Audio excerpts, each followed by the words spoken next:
Na primeira década dos anos 2000, Angola estava num processo acelerado de reconstrução. Mas um país devastado pela guerra ainda não produzia o material necessário a essa reconstrução.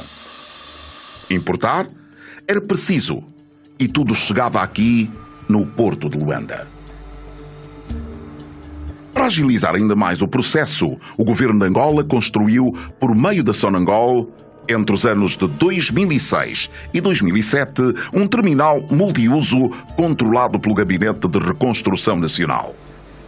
O terminal deveria apoiar todas as operações de carga, descarga, carregamento e transporte de materiais e equipamentos para a construção das centralidades do Quilamba, Sequel e Dundo.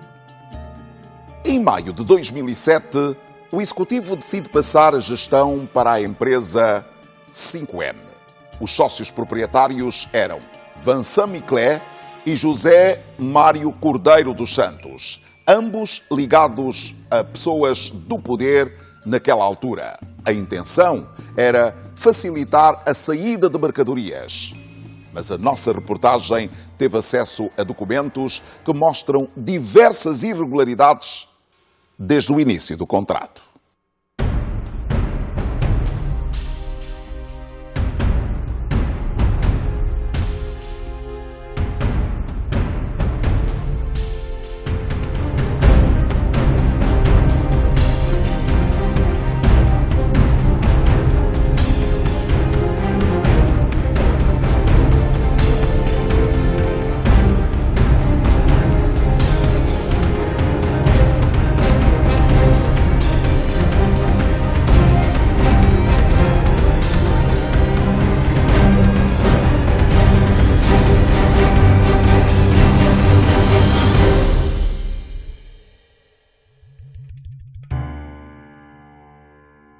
Regra geral, não se constrói um porto sem que se realiza concurso público internacional. Os portos custam muito caros. Entregar a uma única pessoa, a uma única empresa, não nos pareceu correto. Regra geral, seguindo as normas, não só a nossa legislação, que também não permite, e seguindo as normas internacionais, não nos pareceu correto esta atitude. A administração do Porto de Luanda, na qualidade de autoridade portuária, não tinha como sequer chegar a esse terminal e poder discutir normas e procedimentos regulamentares para a gestão de um terminal marítimo dentro da área de jurisdição do Porto de Luanda. Isto então aconteceu só a partir de 2013, quando da assinatura da concessão do terminal com a administração do Porto de Luanda na qualidade de autoridade portuária. E vemos também no caso da Soportos como alguns dirigentes, basicamente com domínio da máquina estatal, conseguiram, e sobretudo os chineses, não é, fazer entrar muita mercadoria em Angola sem pagar impostos aduaneiros.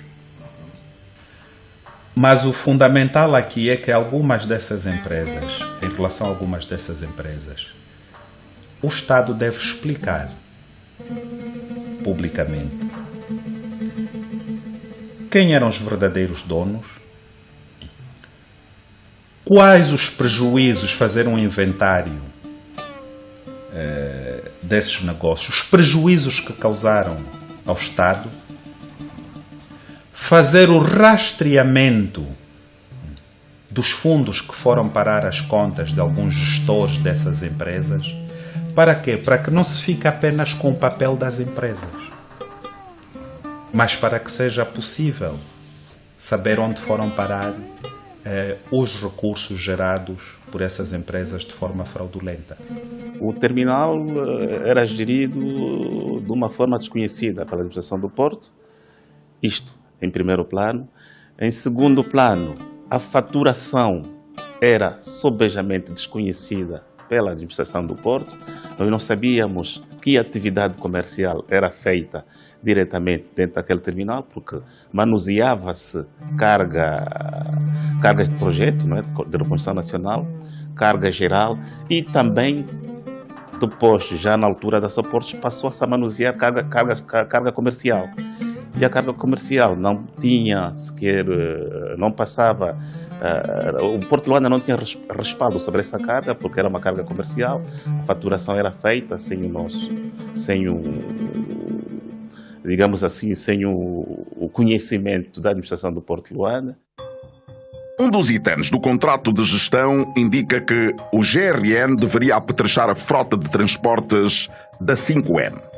Foram cedidos 950 veículos entre tratores e caminhões. Os veículos, portanto, eram do governo de Angola, da Casa Militar.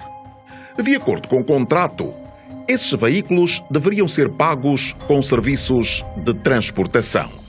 O que justifica então uma cobrança de 76 milhões de dólares feita pela 5M à Sonip Sonangol pelo transporte de mercadorias para as centralidades do Quilamba, Sequel e Dundo. Ainda de acordo com o PCA do Porto de Luanda, o terminal comandado pela Soportos tem uma produção anual de 3 a 4 milhões de toneladas, com uma faturação de 60 a 80 milhões de dólares. Mas boa parte desse dinheiro não ficava em território angolano. A ordem era para que os navios que atracassem no terminal da Soportos pagassem as suas faturas em Singapura ou em Portugal. Os destinos dos pagamentos feitos pela Sonip à Soportos também podem ser vistos neste mapa. Em 2013, foram transferidos para José Pedro de Moraes 50 milhões de kwanzas, Augusto Tomás 200 milhões de kwanzas, José Leitão 47 milhões de kwanzas, General Dino 70 milhões de kwanzas e General Copelipa 299 milhões de kwanzas. Este valor ia para os bolsos de particulares e os impostos que deveriam ser pagos ao Porto de Luanda e à AGT continuam em dívida, num total de quase 500 milhões de dólares. Nós estamos a fazer uma gestão junto das diferentes entidades no sentido de encontrarmos um meio termo para... bem, não cabe-nos a nós, não cabe-nos a entidade que está a superintender isso em termos jurídicos, a decidir como é que nós poderemos fazer, entanto, o pagamento ou a liquidação dessa dívida aos operadores. Pese embora que a própria Soportos existe, como figura jurídica existindo, eles deverão assumir todo o ativo passivo daquela altura.